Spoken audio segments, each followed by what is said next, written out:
Se si dovesse firmare il documento come è stato inviato dal governo, non è firmabile per noi, perché i Veneti danno un'indicazione chiara ad un progetto che è quello nostro di autonomia vera. Allora io spero che vengano accolte queste indicazioni, ci sono luci e ombre, ci sono aspetti positivi, ma ce ne sono anche tanti di non positivi, per cui invieremo, spero nel giro di 24 ore a Roma, le nostre controdeduzioni, sperando che si arrivi a una firma, perché se accolgono le nostre controdeduzioni, le nostre osservazioni, noi firmiamo. Quali i temi che non vi hanno convinto? Che si definisca un cronoprogramma per il governo che arriva dopo, quindi che chi arriva dopo sappia cosa deve fare e anche con che tempistica nei confronti del lavoro che il Veneto vuole mettere sul tavolo. Ultimo aspetto, anzi ultimi due aspetti, le 5 materie sulle quali già abbiamo trattato, ecco su queste 5 materie, molte di queste 5 materie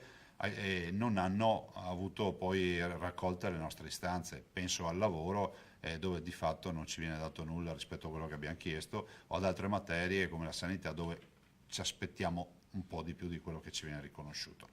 Ultimissimo aspetto, come ho sempre detto, si firma se si abbandona la spesa storica, c'è un segnale nel testo di abbandono della spesa storica, ma chiediamo un passetto in più per poter